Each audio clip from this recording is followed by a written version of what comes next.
kan vaksinasi dengan mencari keuntungan, tapi akibatnya yang dia tidak sadar.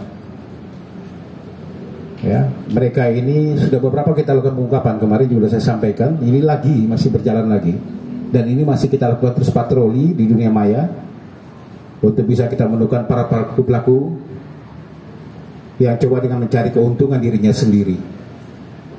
Apa dampaknya? Contoh saja, persyaratan untuk kita naik pesawat itu harus menggunakan PCR minus 1 hari, ya, untuk menghindari terjadinya kontak apabila memang dia itu reaktif, sehingga tidak terjadi penyebaran di dalam pesawat atau mungkin juga di kereta api dan di tempat lain. Tetapi dengan orang-orang yang coba bermain juga, ini kan kita lakukan pengejaran juga, kami katakan juga, ya, tanpa PCR, tanpa swab antigen, tanpa memiliki atau belum pernah melaksanakan vaksinasi, dengan mudah bisa mendapatkan surat-suratnya. Nah, inilah pelaku-pelaku ini, ya.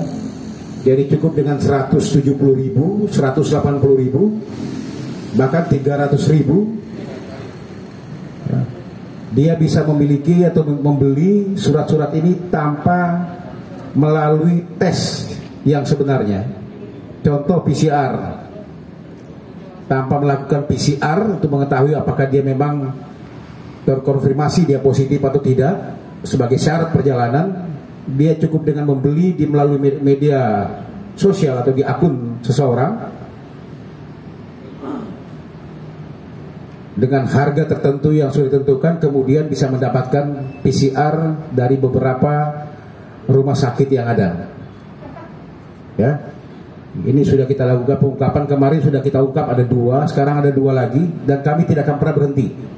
Kami akan mengejar terus para pelaku-pelaku ini, karena ini bagaimana pemerintah sudah berupaya semaksimal mungkin, kita juga sudah berupaya semaksimal mungkin untuk terjadinya penularan, tetapi mereka dengan cari keuntungan 100.000, 160.000, 170.000, bahkan 300.000 bisa meloloskan orang yang nggak tahu apakah dia positif atau tidak, sehingga bisa melakukan perjalanan.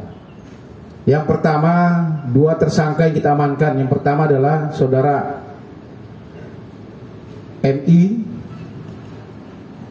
ya. Kemudian yang kedua saudara NFA. Ini 2 tersangka. Mana? Yang ujung 2 itu, ya.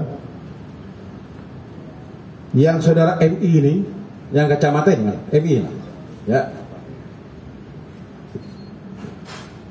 Ini yang mencari customer dengan cara memosting akun di Facebooknya, ya. Jadi dia memasarkan melalui akun Facebook, dan kemudian dia melakukan negosiasi dengan para pemesan.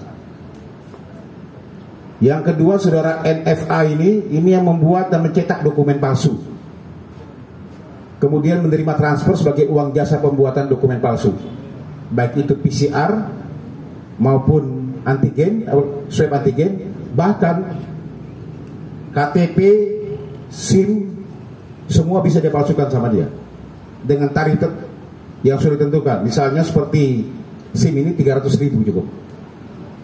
Kemudian KTP ini dengan 80.000 sudah bisa dapat, termasuk ID card lain.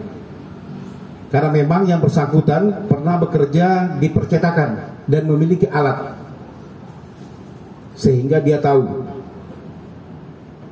ya. Ini yang kemudian dia pasarkan melalui akunnya.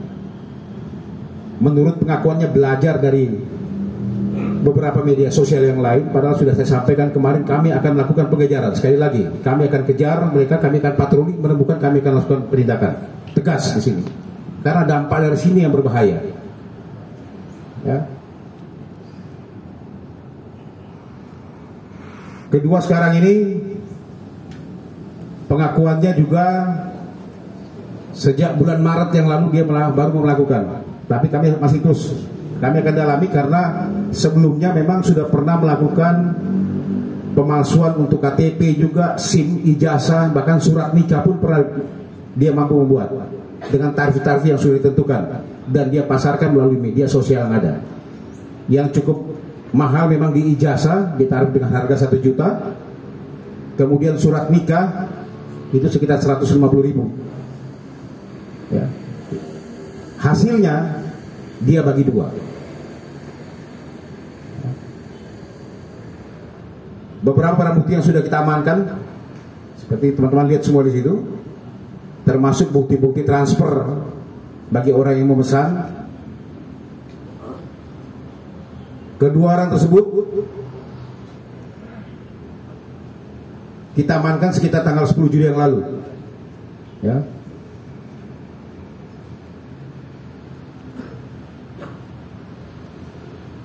Di daerah Tangerang. Ini kita persangkakan di pasal 263 dan atau pasal 268 KUHP, juga pasal 35 yaitu pasal 51 di Undang-Undang ITE. Ancamannya 6 tahun, 6 tahun penjara. Ini mungkin teman-teman yang pertama.